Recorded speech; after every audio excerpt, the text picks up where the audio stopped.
Tulsa King Season 3, Episode 8, Nothing Is Over, delivers a season-high installment when it needed it most and finally gets Sylvester Stallone and Taylor Sheridan's crime drama back on track. With only 2 episodes left of Tulsa King Season 3, Episode 8 reaffirmed that this occasionally light-hearted, albeit often unbalanced, mob series still has some adrenaline-pumping fuel left in the tank. While Tulsa King Season 3 has relied heavily on abrupt shock value elements, including an inflated cliffhanger ending that put Dunmire behind bars at the end of Episode 7, Episode 8's explosive finish actually pays off in the clutch. It's impossible to excuse some of the biggest story blunders and character misfires that have surfaced in the middle 4, maybe 5, episodes of Tulsa King Season 3. For example, Musso's purpose in the series still isn't entirely clear, and supporting characters like Cleo and Bevilacqua have more or less disappeared.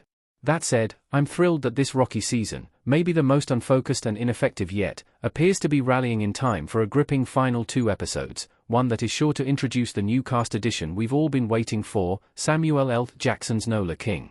Tulsa King Season 3 is gearing up for redemption with an explosive Episode 8 Brian Douglas, a copyright symbol Paramount Plus, Viacom, a courtesy Everett collection.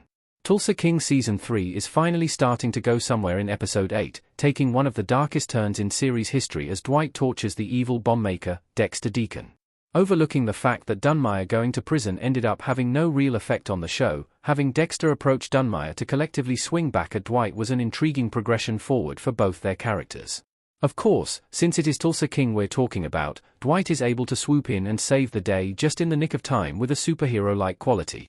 While somewhat cartoonish and Marvelesque, this does make for a compelling sequence that also gives key supporting characters, like Spencer, Tyson, and even Bigfoot, more to add to the story than their typically light workload. Burying Dexter alive before igniting a gripping bomb threat sequence straight out of the 3rd act of The Dark Knight was not what I expected, which is probably why I love the change of course so much.